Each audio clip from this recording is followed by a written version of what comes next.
A carriage arrived at 665th Avenue on a cold afternoon in 1883.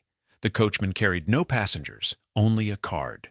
Inside the white limestone chateau, a servant placed the card on a silver salver and brought it to Alva Vanderbilt. 3 words were engraved on the cream paper: the Mrs. Astor. In the social mathematics of Gilded Age New York, that card was a surrender document. Carolyn Schermerhorn Astor, the woman who decided which families belonged to society and which did not, had just acknowledged the Vanderbilts. She had driven to their home, performed the ritual of the calling card, and in doing so admitted what everyone had been watching her resist for years. The richest family in America was no longer beneath her notice, but the card itself meant nothing. What mattered was how Alva had forced it from her. She had built a palace designed to be impossible to ignore, then weaponized her own social event to hold Mrs. Astor's daughter hostage until the mother capitulated. The mansion was 3 stories of French limestone and surgical precision. Every room, every window, every carved stone pediment had been conceived with a single purpose: not to house a family, but to humiliate a rival. This is the story of a woman who turned architecture into warfare, who locked her own daughter in a room until she agreed to marry a duke she had never loved, who went from forcing that wedding to forcing a constitutional amendment, who built not one mansion, but an empire of them, each constructed to make someone surrender. A woman born to a cotton merchant in Mobile, Alabama, who died having changed the Constitution of the United States. The houses she built to dominate society are museums now. The building she bought for $100,000 in cash to advance women's suffrage is a national monument. And the daughter she coerced into aristocracy outlived her by 31 years, long enough to publish a memoir that called her mother a dictator. Before we see how Alva Vanderbilt built her empire of humiliation, I'd love to know, where are you watching from? Drop your city in the comments below, and if you enjoy stories about the women who rewrote the rules of power, subscribe so you don't miss what happens when old money meets new ambition. Now let's go back to where it started. Mobile, Alabama, 1853. The city where Alva Erskine Smith entered the world on January 17th was not the world she intended to stay in.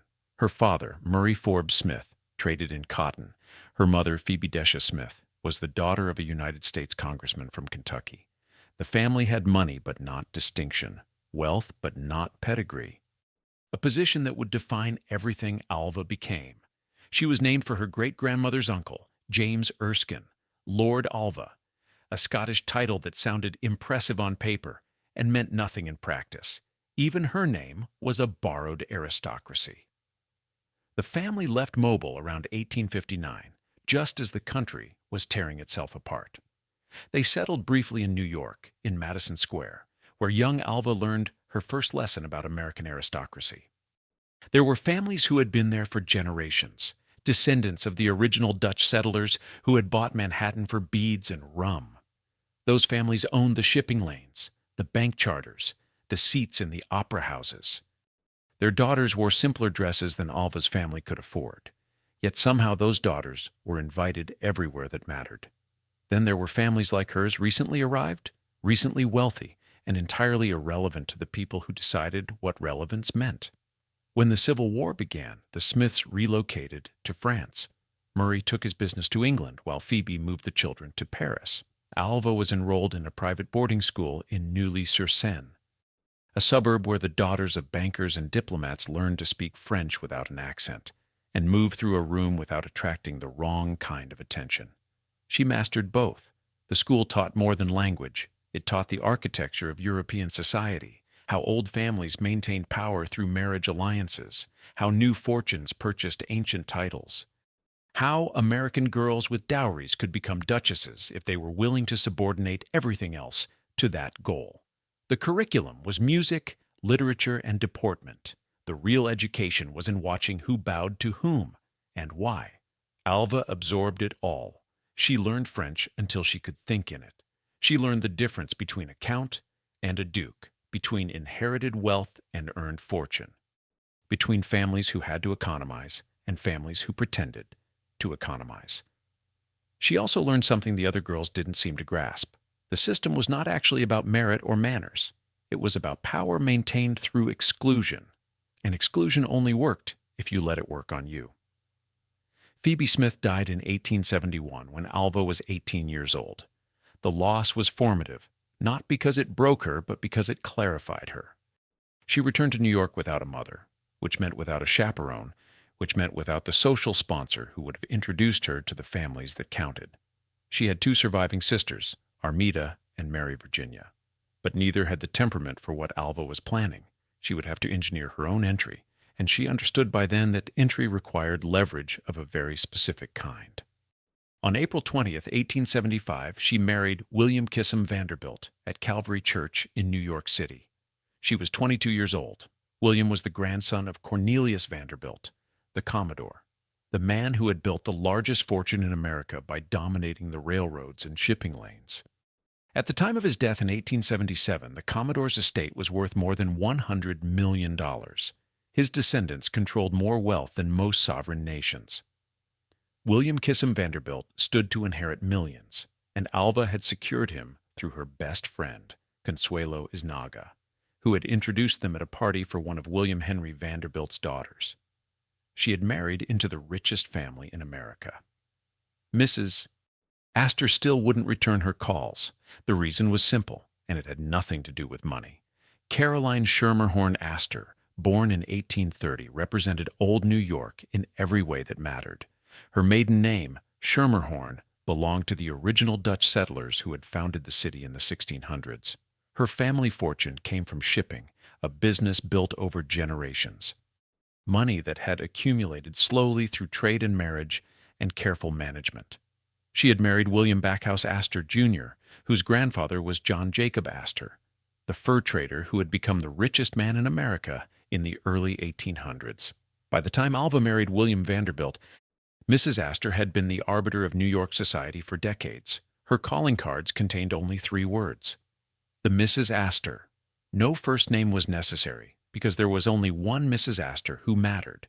When she held a ball at her residence on 350 Fifth Avenue, the guest list determined who belonged to society and who did not. The ballroom held 400 people. That number became a shorthand for the entire social structure of New York. The 400. If you were invited to Mrs. Astor's ball, you existed. If you were not, you were invisible, no matter how many millions your family controlled. The gatekeeper who enforced these rules was Ward McAllister, a man from a prominent Savannah family who had appointed himself the arbiter of social taste. He coined the term 400 and later published a book explaining his philosophy. There are only about 400 people in fashionable New York society, he wrote. If you go outside that number, you strike people who are either not at ease in a ballroom or make other people not at ease.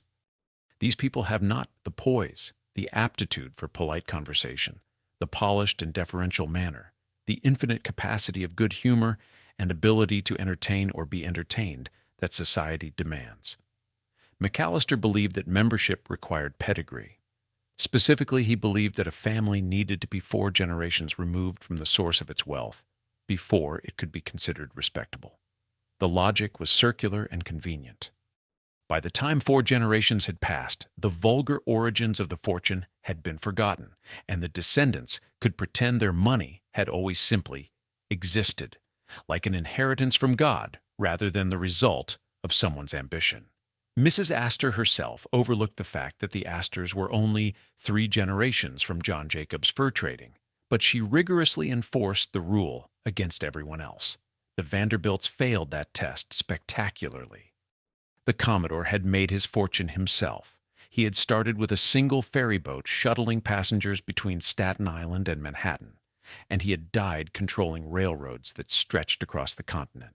But society remembered him as an uncouth man who chewed tobacco and missed the spittoon, who swore constantly in language that shocked even hardened businessmen, and who had no interest in art or literature or any of the refinements that separated old money from new.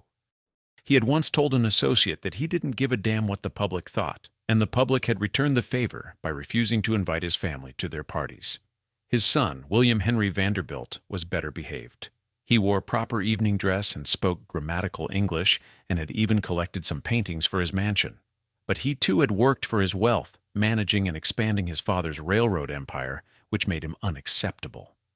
The third generation, including Alva's husband William Kissam, had been born to wealth rather than earning it. They were closer to respectability, but Mrs. Astor had decided it was not close enough. The most visible symbol of this exclusion was the opera. The Academy of Music on 14th Street was where society gathered during the season.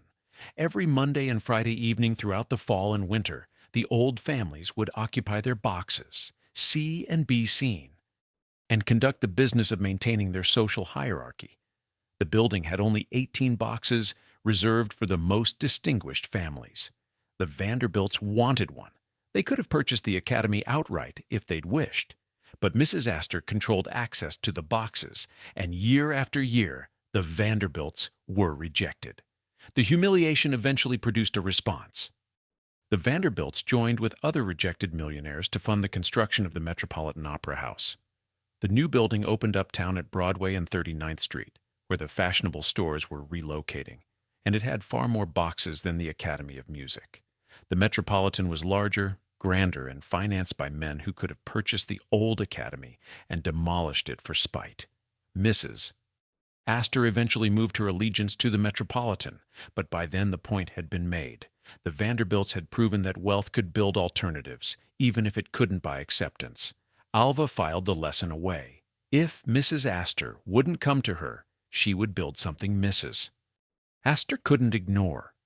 She hired Richard Morris Hunt in 1878.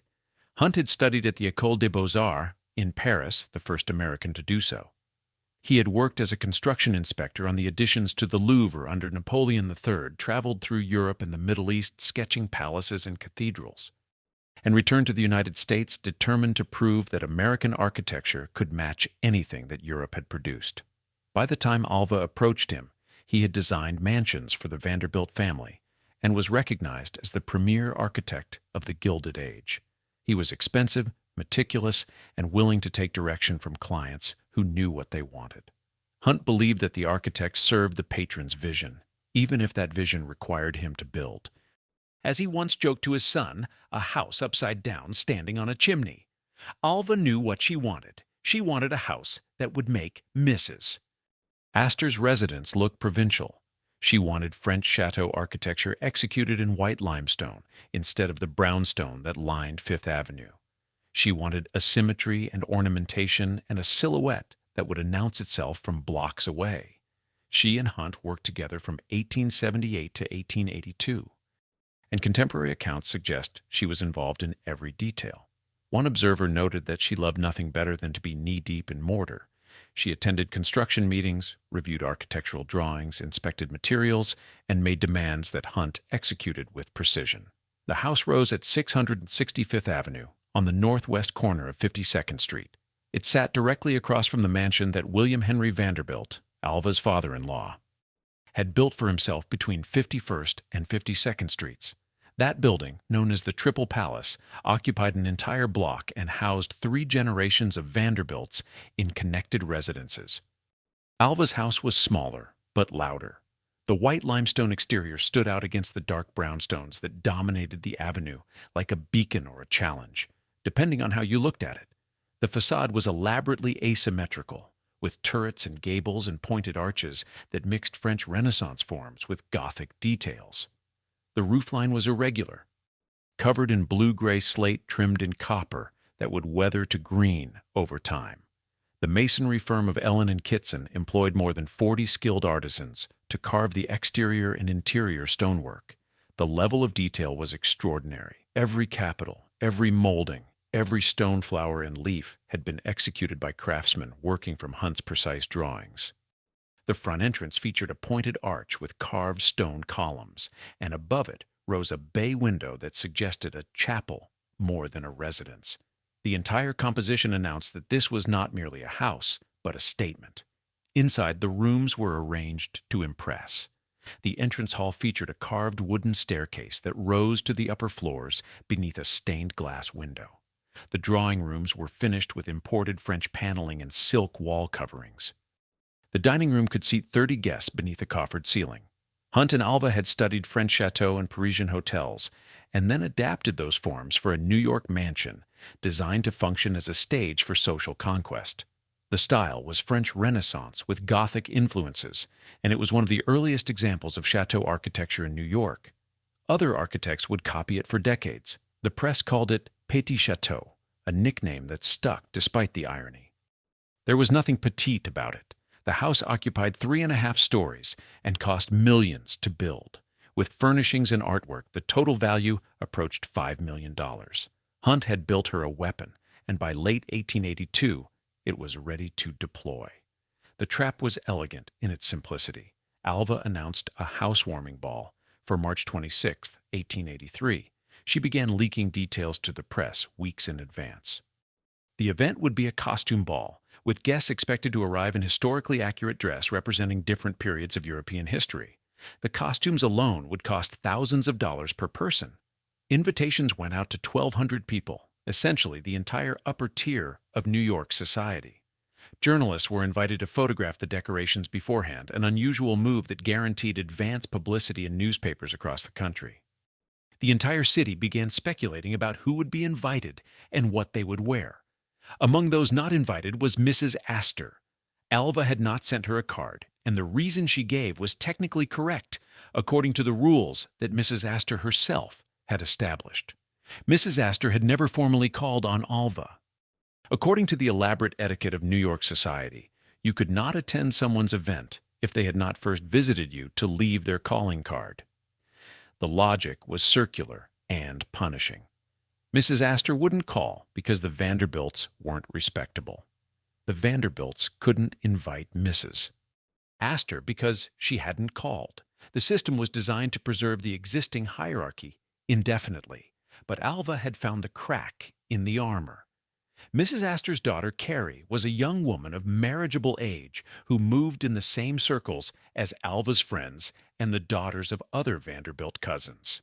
Carrie and her companions had been practicing an elaborate dance called the Star Quadrille for weeks, preparing to perform it at the Vanderbilt Ball.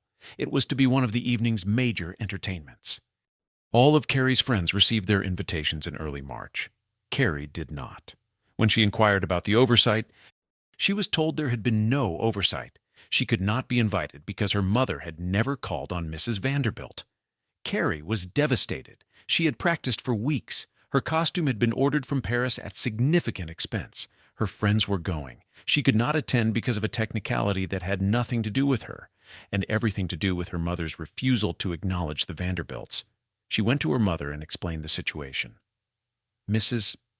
Astor found herself in an impossible position. She had built her power on etiquette, and Alva had just turned etiquette into a hostage situation. She could disappoint her daughter, or she could acknowledge the Vanderbilts. There was no third option. On a cold afternoon shortly before the ball, Mrs. Astor's carriage arrived at 660 Fifth Avenue. The coachman delivered a calling card to the door. The card was received by a servant, placed on a silver salver, and brought to Alva. 3 words were engraved on the cream paper: the Mrs. Astor. The next day, an invitation to the ball arrived at the Astor residence. The entire transaction had taken less than 48 hours. March 26, 1883, 10 o'clock in the evening. 1,200 guests began arriving at Petit Chateau in carriages that lined Fifth Avenue for blocks in both directions. Police had been stationed outside to control the crowds of onlookers who had gathered to watch New York society arrive in costume. The press estimated that thousands of people stood in the cold to catch glimpses of the guests entering the white limestone mansion. Inside, the house had been transformed. The third-floor gymnasium had been converted into a tropical forest, with palm trees imported from greenhouses and bougainvillea, and orchids hanging from the ceiling. Electric lights, still a novelty in 1883, illuminated the rooms with a steady glow that gas lamps couldn't match. Chinese lanterns lined the halls. Fountains had been installed temporarily in the drawing rooms. The cost was staggering. Contemporary estimates put the total expense at $250,000, equivalent to roughly $6 million today. $65,000 went to champagne alone. $11,000 went to flowers. The chefs from Delmonico's, The most fashionable restaurant in the city had been hired to prepare the midnight supper, which was served at 2 in the morning after hours of dancing. The meal featured dozens of courses, from oysters and consommé to filet mignon and roasted game birds, followed by elaborate desserts and champagne. Dancing continued until sunrise. The costumes were the centerpiece. Alva had commissioned hers from Paris. She appeared as a Venetian princess in a gown that contemporary accounts described in extraordinary detail. The underskirt was white and yellow brocade, shading from deep orange to pale canary, with figures of flowers and leaves outlined in gold, white, and iridescent beads. The train was blue satin embroidered magnificently in gold and lined with Roman red. Almost the entire length of the train was caught up at one side, forming a large puff. The waist was blue satin covered with gold embroidery. The dress was cut square at the neck, and the flowing sleeves were of transparent gold tissue. She wore a Venetian cap covered with magnificent jewels, the most noticeable being a superb peacock rendered in many-colored gems. Around her waist hung a string of pearls that had once belonged to Catherine the Great. Mrs. Astor wore a similar costume. She too came as a Venetian princess, though accounts differ on whether this was coordinated or coincidence. During the evening, the two women were spotted standing together in conversation near the grand staircase, and the symbolism was not lost on anyone present. The rivalry had ended. Mrs. Astor had attended the ball. The Vanderbilts had arrived. But the most spectacular costume of the evening belonged to Alva's sister-in-law, Alice Claypool Vanderbilt, who was married to Cornelius Vanderbilt II. Alice came dressed as Electric Light, a costume designed by Charles Frederick Worth, the most famous couturier in Paris. The gown was made of gold satin, embroidered with glass beads arranged in a lightning bolt pattern. In her hand, she carried a torch powered by a battery, concealed somewhere in the elaborate dress. When she raised the torch, it lit up with electric current, and she stood at the center of the ballroom, resembling the Statue of Liberty, which had been completed in Paris just 2 years earlier, but would not be installed in New York Harbor until 1886. The costume was a statement about modernity, about America, about the future arriving whether Mrs. Astor approved or not. Other guests came as historical figures ranging from Joan of Arc to Louis XVI.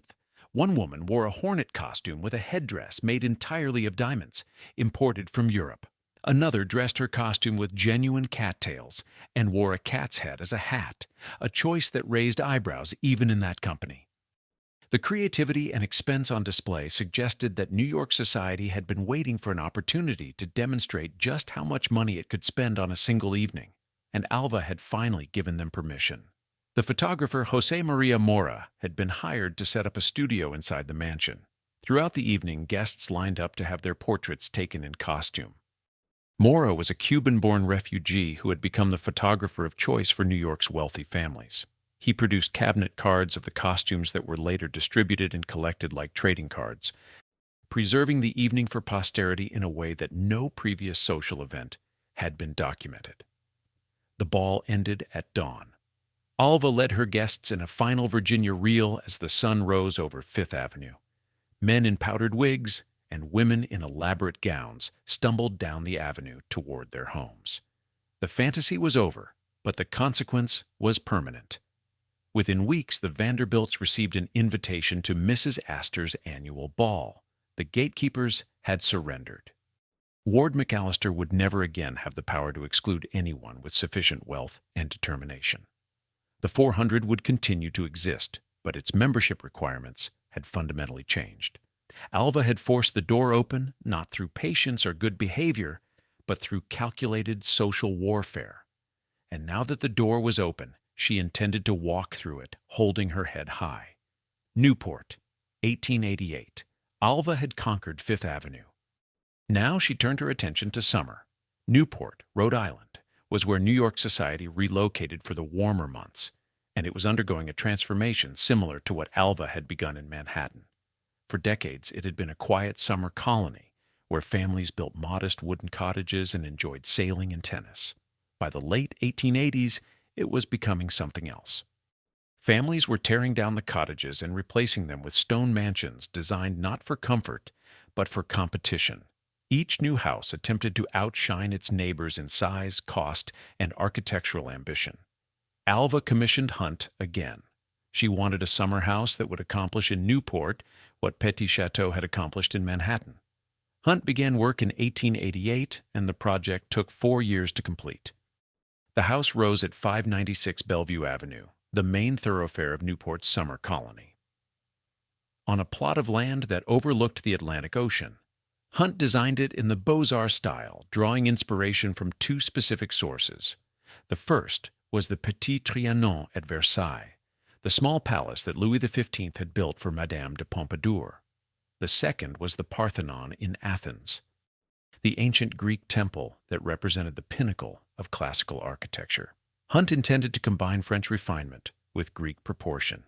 The exterior was white Westchester marble laid over brick load-bearing walls. The facade featured two-story Corinthian pilasters that defined the bays and framed arched windows on the ground floor and rectangular windows on the second. The temple front portico that faced the entrance drive was directly compared in contemporary accounts to the north. Portico of the White House. The comparison was not accidental. Hunt wanted visitors to understand that they were entering an American palace.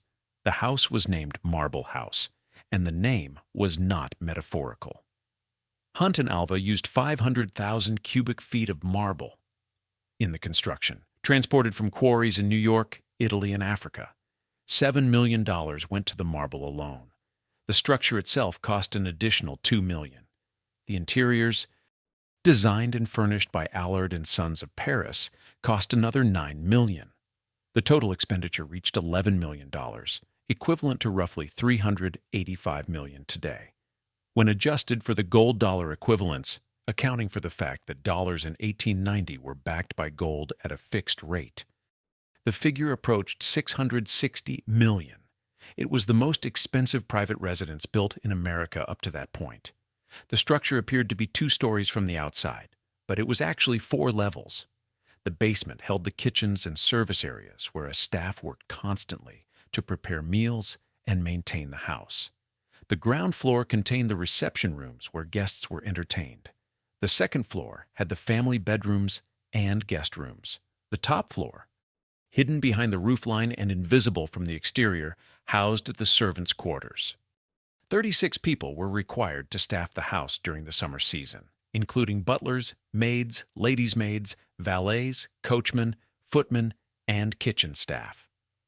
The house could function only with this invisible army working behind the scenes. Approaching Marble House from Bellevue Avenue, visitors would see the temple facade rising behind iron gates and a curved drive. A marble carriage ramp, fronted by a semicircular fountain with grotesque masks spouting water, curved around the western side of the house, allowing carriages to deposit guests directly at the entrance. The drive was designed to create anticipation.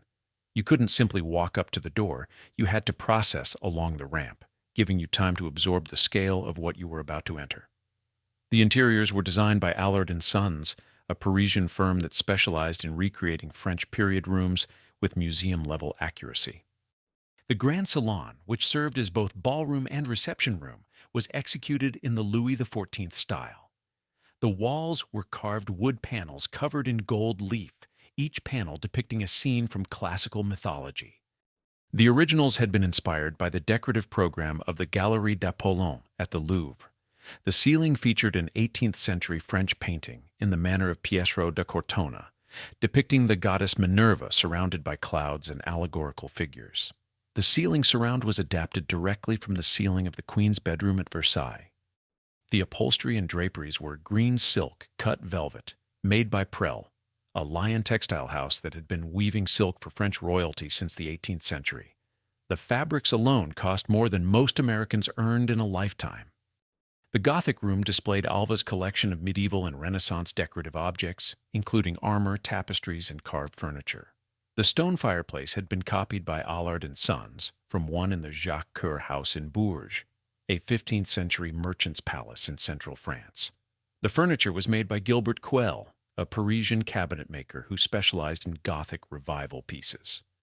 The library was designed in the Rococo style, with carved walnut doors and bookcases that were a collaboration between Allard and Quell. The room served as both a morning room and a library, though it's unclear how many books Alva actually read there. The function was less important than the effect.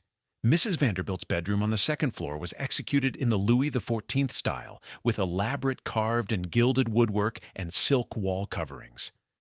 The bed itself was a reproduction of a royal bed from Versailles, with curtains and canopy in silk damask. The room communicated that Alva was to be treated like royalty, even in her own house, especially in her own house. The most unusual detail was on the mezzanine level of the grand staircase. Hunt had commissioned Giuseppe Moretti, an Italian sculptor, to produce bas-relief portraits of two architects. One was Richard Morris Hunt himself. The other was Jules Hardouin-Mansart, the master architect who had designed much of the Palace of Versailles for Louis XIV. The two sculptural portraits were placed side by side, as if Hunt and Mansart were equals, meeting across 2 centuries.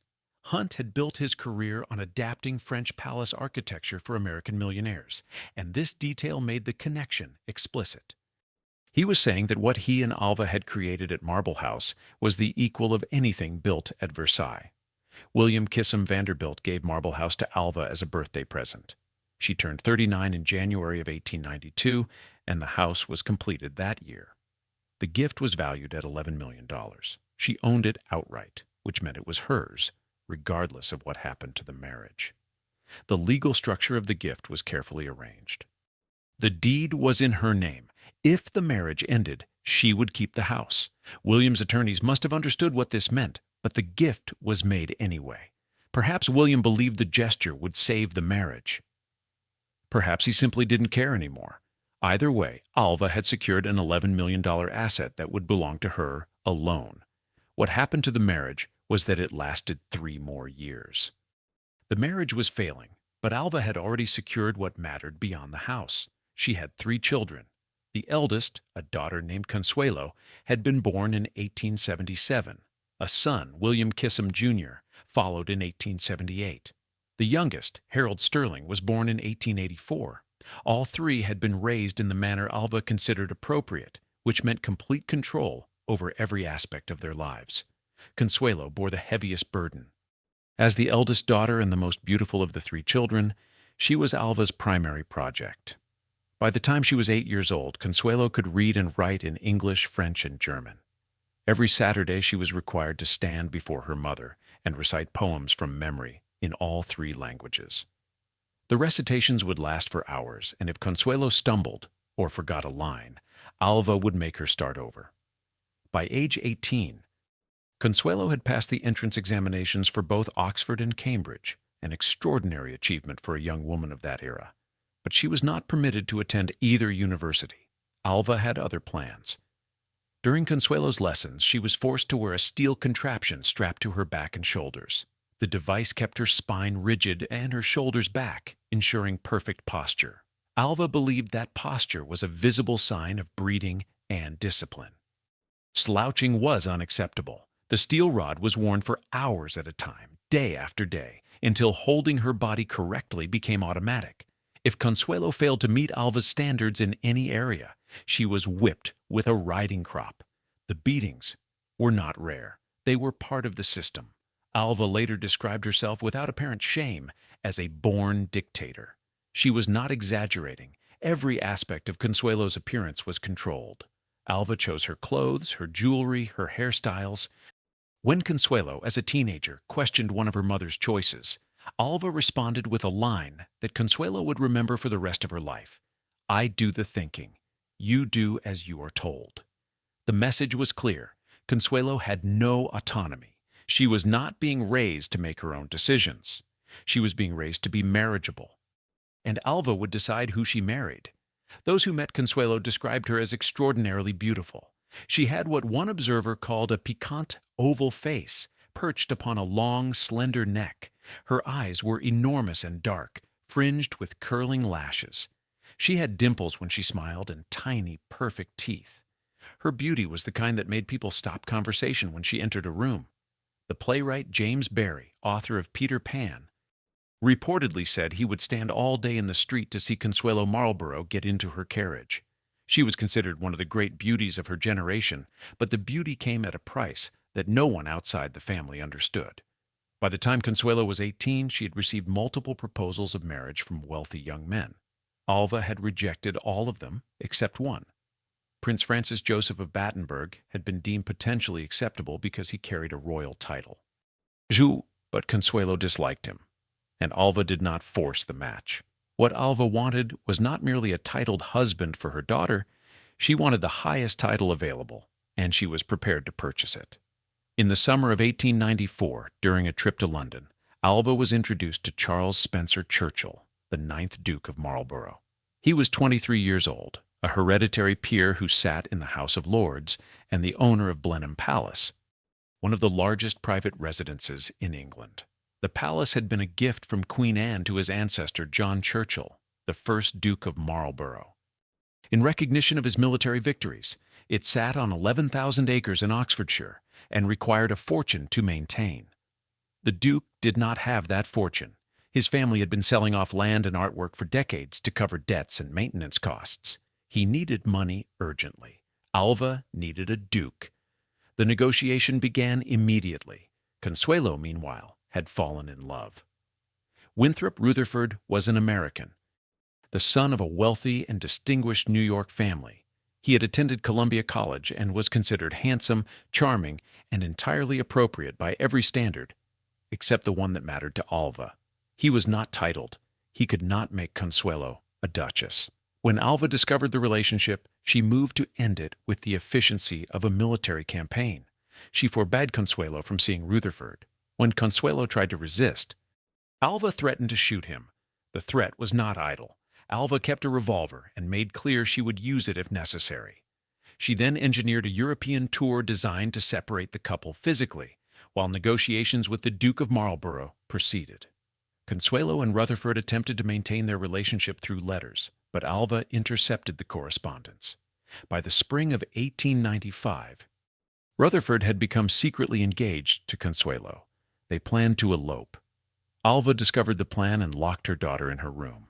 The confinement lasted for days. Consuelo was not permitted to leave. Alva stood outside the door and delivered speeches about duty, family honor, and the responsibilities that came with being a Vanderbilt. She explained that Consuelo's marriage was not a personal matter but a dynastic obligation. The Vanderbilts had wealth, but not aristocracy. The Duke of Marlborough had aristocracy, but not wealth. The exchange was logical, necessary, and inevitable. Consuelo's feelings were irrelevant. When Consuelo continued to resist, Alva played her final card. She claimed to be suffering from heart disease. She said the stress of Consuelo's disobedience was killing her.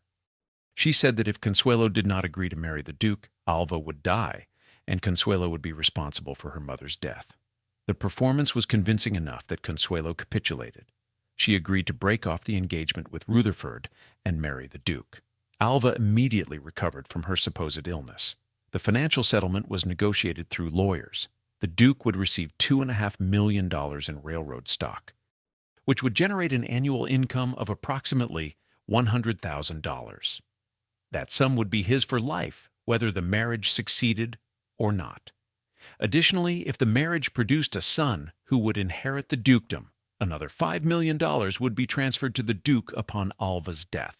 The total value of the transaction reached $7.5 million, equivalent to roughly $260 million today.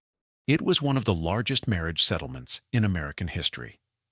The wedding took place on November 6, 1895, at St. Thomas Episcopal Church on Fifth Avenue. The ceremony was attended by more than 2,000 people, with thousands more standing outside to watch the procession. The church was decorated with palms and orchids shipped from greenhouses across the Northeast. The bride wore a white satin gown with a 15-foot train and a veil of Pointe de Venise lace. Behind the veil, she was weeping. Multiple witnesses later reported that Consuelo cried throughout the ceremony. Her face was wet with tears when she spoke her vows. The groom stood beside her, looking grim and formal. During the honeymoon, the Duke admitted to his new wife that he had been in love with another woman, an Englishwoman named Lady Gwendolyn Spencer Churchill, but that he had given her up because he needed Consuelo's money. The confession was delivered matter-of-factly, as if discussing the terms of a business transaction. Consuelo understood then that she had been purchased, that her feelings had never mattered to anyone involved, and Renko, and that the marriage she had been forced into was transactional on both sides.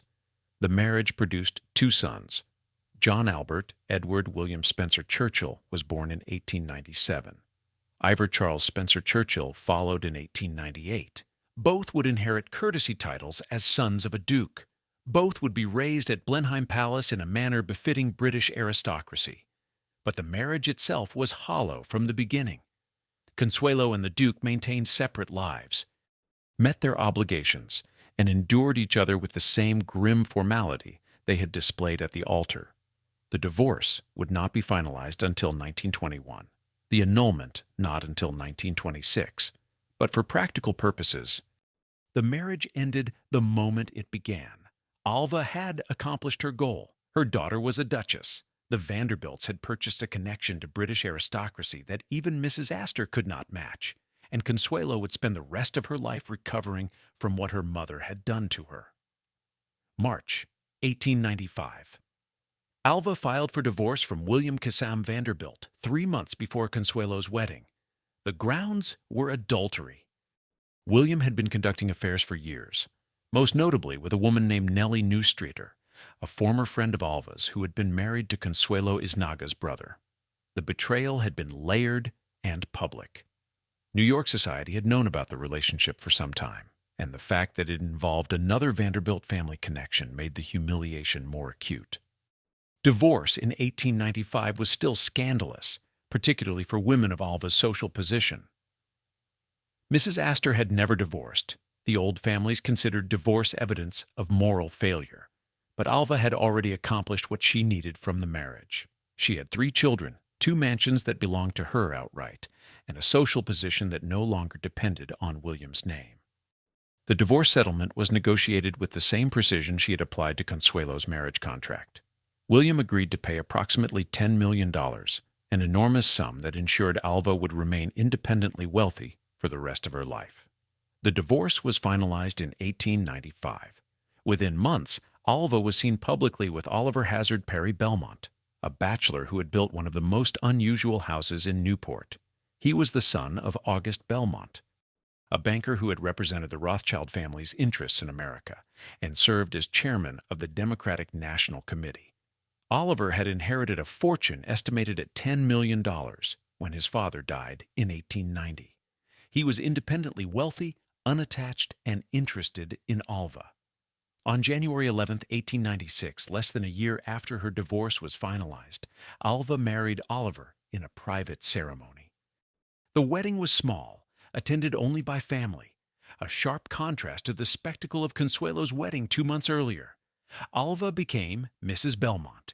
She would keep the name for the rest of her life, even after Oliver's death. The house Oliver had built for himself was unlike any other in Newport. Belcourt, designed by Richard Morris Hunt and completed in 1894, sat on Bellevue Avenue just south of Marble House. The property covered 11 acres and contained a 50,000-square-foot mansion with 60 rooms. But the most unusual feature was the ground floor. The entire first level had been designed as a stable. Hunt had created an indoor riding arena, complete with stalls for 30 horses, a carriage house, and sitting rooms where Oliver could entertain guests while surrounded by his thoroughbreds. Oliver was obsessed with horses. He bred them, raced them, and treated them with a level of care that exceeded his attention to most people. The ground floor of Belcourt reflected this obsession. Visitors entering the house would walk through marble-floored hallways, lined with stalls where horses stood watching. The smell of hay and leather permeated the entrance. Oliver believed horses were more interesting than most of society, and he designed his house accordingly. The human living quarters were on the second floor. There was 1 bedroom and 1 bathroom. The message was clear. Belcourt was not designed for family life or entertaining large groups. It was designed for a bachelor who preferred horses to people and who had no intention of filling the house with children or guests who stayed overnight. When Alva married Oliver, she undertook what she later described as civilizing the house. She added more bedrooms, expanded the entertaining spaces, and attempted to make the residence function as something other than a luxury stable.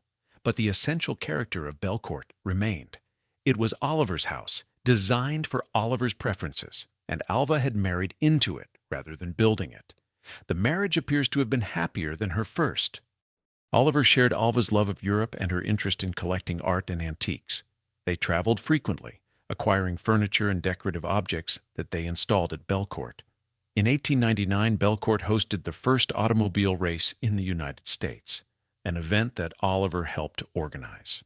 Automobiles were still novelties, expensive toys for the very wealthy, and the race was part spectacle, part engineering demonstration. Cars lined up on Bellevue Avenue and raced through Newport while crowds gathered to watch.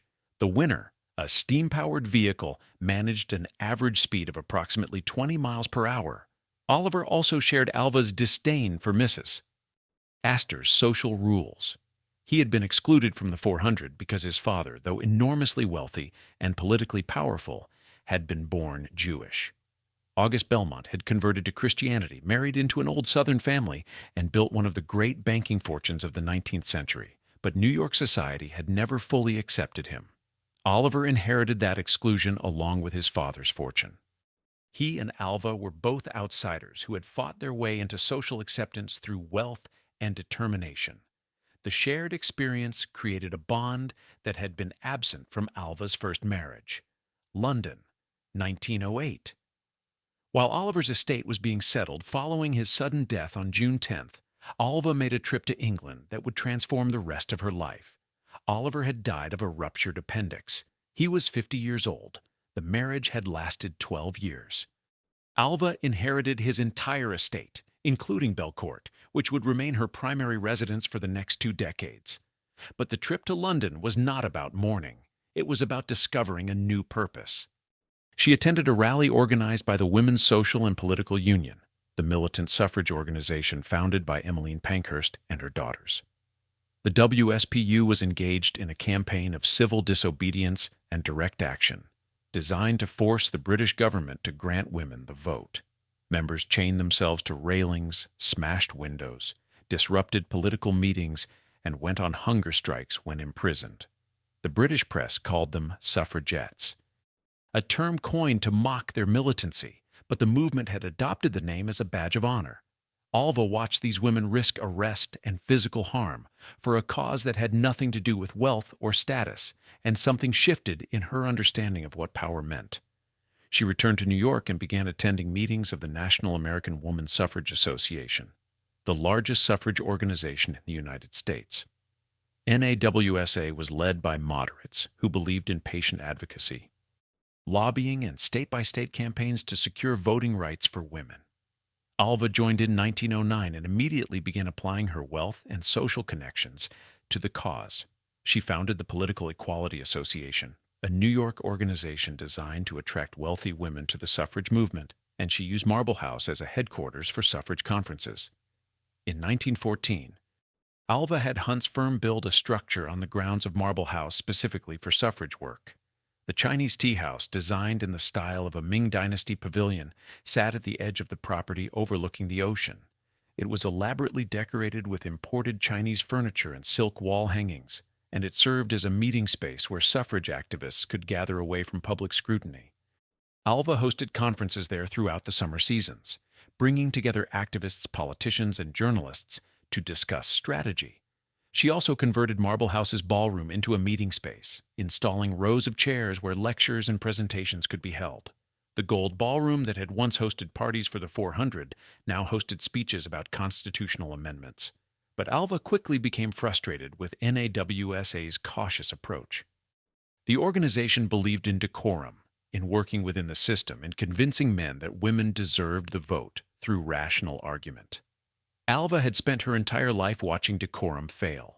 She had seen how power actually worked. It worked through force, through creating situations where the people in charge had no choice but to surrender. She began looking for a more militant alternative. In 1916, she met Alice Paul, a young Quaker activist who had studied in England and participated in the WSPU's campaigns. Paul had been arrested multiple times in London, had gone on hunger strikes, and had been force-fed by prison authorities. A brutal process that involved restraining women and forcing tubes down their throats to prevent them from starving themselves to death. Paul had returned to America convinced that NAWSA's methods would never succeed and that American women needed to adopt the tactics that were working in Britain, Paul and a colleague, Lucy Burns, founded the National Woman's Party in 1916. The NWP rejected NAWSA's state-by-state approach and focused entirely on passing a federal constitutional amendment. They believed that pressuring the president and Congress directly was the only way to achieve change, and they were willing to use tactics that NAWSA considered too radical. Alva joined immediately and became one of the organization's largest financial supporters. In January 1917, the National Woman's Party organized the first picketing of the White House in American history. Women stood outside the gates holding banners demanding that President Woodrow Wilson support a suffrage amendment. They stood every day, in all weather, rotating shifts so that the picket line was never empty. The signs they carried were deliberately provocative. One read, "Mr. President, how long must women wait for liberty?" Another said, "We demand an amendment to the Constitution of the United States enfranchising the women of this country."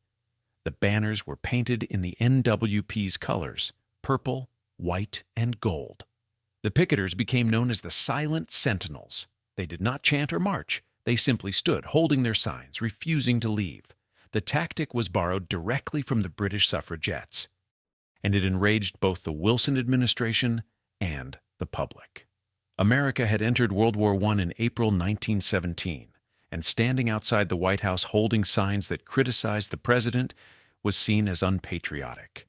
Crowds began gathering to harass the women, tearing their banners and physically attacking them. The police, rather than protecting the picketers, began arresting them. The women were charged with obstructing traffic, a misdemeanor that carried sentences of up to 60 days in jail. Many of the women arrested, including Alice Paul, went on hunger strikes in prison. The authorities responded with force-feeding. News of the treatment leaked to the press, and the Wilson administration found itself in an impossible position. Arresting women for peacefully protesting and then torturing them in prison was creating exactly the kind of publicity the suffrage movement needed. Alva was not arrested during the picketing. She was 64 years old by 1917, and her role in the movement was primarily financial and strategic. But she attended rallies, gave speeches, and publicly supported the women who were being jailed. The press began calling her the Bengal Tiger, a nickname that acknowledged both her wealth and her militancy. She was described in one newspaper as the suffrage movement's most militant millionaire. The description was accurate. In 1920, after decades of campaigning by multiple organizations using tactics that range from patient lobbying to militant protest, the 19th Amendment to the United States Constitution was ratified. Women gained the right to vote. Alva was 67 years old. She had spent the last 12 years of her life working for a cause that had nothing to do with social status or wealth accumulation. And when the amendment passed, she did not stop. In 1921, Alice Paul and the National Woman's Party elected Alva as their president. She served in that role for the next 12 years until her death. During that time, she focused on international suffrage work, supporting campaigns in countries where women still lacked voting rights, and on what Paul called the next fight, the Equal Rights Amendment, a proposed constitutional amendment that would guarantee equal treatment under the law regardless of sex. Washington, D.C., 1927. The Supreme Court needed land for an expansion, and they had identified a property on Capitol Hill that the National Woman's Party had been using as their headquarters. The building, known as the Old Capitol, had historical significance. It had served as a temporary Capitol building after the British burned Washington during the War of 1812. It had also served as a prison for suffragists during World War I. The NWP had purchased it in 1922 and converted it into offices and meeting spaces. Now the government wanted it back. The NWP could not fight the seizure. The Supreme Court had authority under eminent domain to acquire property for public use. But losing the building would leave the organization without a headquarters, and Alice Paul believed that maintaining a physical presence in Washington was essential to lobbying Congress for the Equal Rights Amendment. The solution required money, and Alva provided it. Senator Porter Dale of Vermont owned a property at 144 Constitution Avenue Northeast, a 3-story brick townhouse built in 1800 that had been home to Robert Sewall, a Supreme Court justice. The house was known as Sewall House, and it sat directly across from the Supreme Court. Dale offered to sell the property to the National Woman's Party for $100,000. Alva paid the entire amount in cash on May 21, 1929. She then donated the building to the NWP with the understanding that it would serve as their permanent headquarters. The building was renamed the Oliver Belmont House on December 6, 1929, in a ceremony attended by suffrage activists from across the country. But Alva insisted that the name honor more than just her contribution. She wanted the building to commemorate all the women who had fought for suffrage, and she wanted it to serve as a working headquarters, not a memorial. Alice Paul moved into the building and lived there for the next 43 years, using it as both residence and office. From that base, she continued lobbying for the Equal Rights Amendment and coordinating international suffrage work. Before the NWP moved out of the old Capitol, the women who had been imprisoned there during the picketing returned one final time. They brought wheelbarrows and work gloves. The building was being demolished, and they wanted to save something from it. They spent an afternoon pulling bricks from the walls, loading them into wheelbarrows, and transporting them across the street to the new headquarters. Those bricks were later used to pave a patio in the garden behind the Alva Belmont House. The patio became a memorial to the women who had been arrested, jailed, and force-fed for demanding the right to vote. The bricks they rescued from the demolition were all that remained of the prison where they had suffered. Spring 1932. The stroke left her partially paralyzed on her left side. Alva was 79 years old, and her body was finally failing. She continued working from her bed, dictating letters and holding meetings with Alice Paul and other NWP leaders who visited her in Paris, where she had been living for the past year. She had sold Marble House in 1932 for $100,000, less than 1% of what the house had cost to build.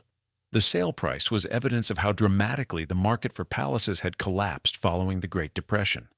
Families could no longer afford to maintain 50-room mansions that required dozens of servants and cost fortunes to heat. On January 26, 1933, Alva died in Paris at the age of 80. The body was returned to New York. The funeral service was held at St. Thomas Episcopal Church, the same church where Consuelo's wedding had taken place 37 years earlier. At Alva's request, the pallbearers were all women. They included Alice Paul, representatives from the National Woman's Party, and several of the women who had been arrested during the White House picketing. No men were permitted to carry her coffin. She was buried at Woodlawn Cemetery in the Bronx beside Oliver Belmont in a mausoleum designed by Richard Morris Hunt. Her will left $100,000 to the National Woman's Party. The gift ensured that the organization could continue its work without worrying about immediate funding. It was the same amount she had paid for the headquarters building, and it represented a significant portion of her remaining liquid assets. The mansions and the jewels were gone, sold or given away. What remained was the commitment to a cause that had defined the final quarter of her life. Consuelo had been living in England throughout her mother's final illness. She did not visit Paris before Alva died.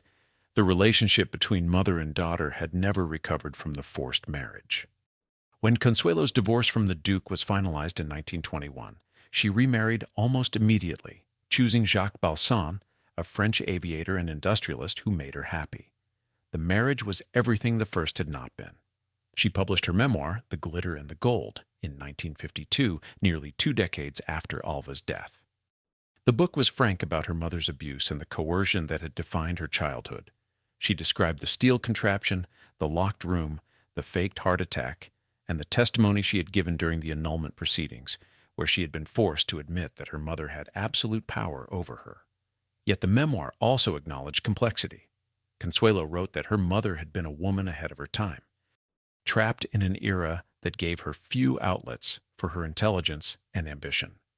She wrote that Alva's suffrage work had been genuine, and that the passion she brought to that cause was the same passion she had brought to social climbing and architectural competition. The difference was that in the suffrage movement, Alva had finally found a fight worth winning for reasons beyond her own advancement. 3 decades after her death, one of her children made an unexpected gesture. Harold Sterling Vanderbilt, Alva's youngest son, had inherited a fortune from his father's side of the family, and had lived a life defined by yachting and bridge, 2 pursuits at which he excelled. He won the America's Cup 3 times and invented contract bridge, the version of the card game that became the international standard. In 1963, he helped fund the purchase of Marble House by the Preservation Society of Newport County, ensuring that the mansion his mother had built would be preserved as a museum. The house opened to the public in 1963. Today it receives more than 100,000 visitors annually. The gold room where Mrs. Astor surrendered still gleams under electric lights. The Chinese tea house where suffragists plotted strategy still sits overlooking the ocean. The bedrooms where Alva slept and the library where she entertained are preserved exactly as they were when she lived there. The house that was built to humiliate rivals now serves as evidence that she existed, that she built something that outlasted the rivalries, and that her ambition was realized in stone and marble and gold leaf that will survive long after everyone who knew her is gone. Belcourt was sold after Alva's death and changed hands multiple times. In 1956, a family named the Tinney family purchased it and undertook extensive restoration. Later owners continued that work. The house was renamed Belcourt of Newport and opened for tours. In 1994, it was designated a National Historic Landmark. Today it operates as an event space and museum.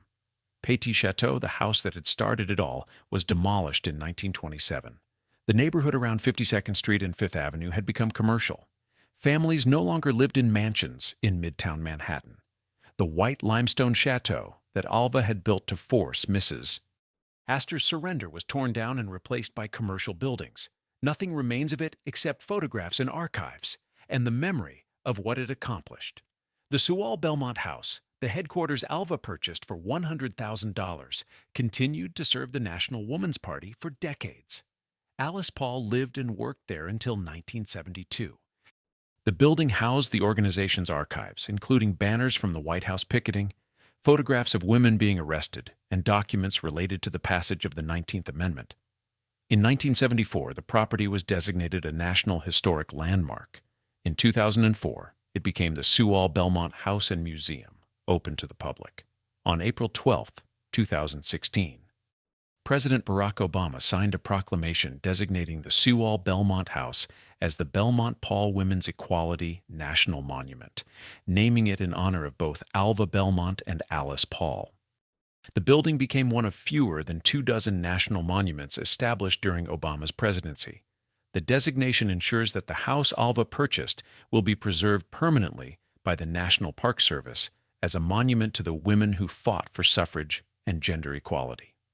The Equal Nationality Act, the legislation that NWP had lobbied for throughout the 1920s, had been signed into law by Franklin Roosevelt on May 24, 1934, 16 months after Alva's death. The law allowed women married to foreign nationals to keep their American citizenship, overturning discriminatory provisions that had treated married women as legal dependents of their husbands. There's a question that follows Alva Vanderbilt Belmont through history, and it doesn't have a comfortable answer. Was she a liberator or a tyrant? She forced the gatekeepers of New York society to surrender through calculated social warfare. She locked her daughter in a room and threatened murder until the girl agreed to marry a man she didn't love. Then she spent the last quarter of her life working for a constitutional amendment that gave women the right to vote. She testified at her daughter's annulment that she had always had absolute power over her, admitting in a legal proceeding what most mothers would have denied. Then she paid $100,000 in cash to buy a headquarters for women who were being imprisoned and tortured for demanding equality. The calling card Mrs. Astor left at 660 Fifth Avenue in 1883 is lost. So is the white limestone chateau where the card was delivered. The gold ballroom and marble house is preserved behind velvet ropes. The patio made from bricks salvaged from the old Capitol prison still sits behind the Belmont Paul National Monument in Washington. The daughter she coerced into aristocracy lived until 1964, long enough to publish a memoir and marry a man who made her happy. The constitutional amendment she fought for was ratified 14 years before she died, but the Equal Rights Amendment she wanted next still hasn't passed. What remains is simpler than judgment. The houses, the amendment, the testimony, and the question no one seems able to answer. Can you force liberation? Can you build freedom the same way you build a chateau, through wealth and pressure and a willingness to make someone else surrender? Or is there something incompatible between the methods Alva used to dominate society and the cause she later championed? Did she change, or did she just find a bigger fight? Was the passion she brought to suffrage the same passion that locked Consuelo in a room, or was it something she discovered only after the social wars had been won and the architecture no longer mattered? The paradox is permanent. The palaces are museums. The monument bears her name.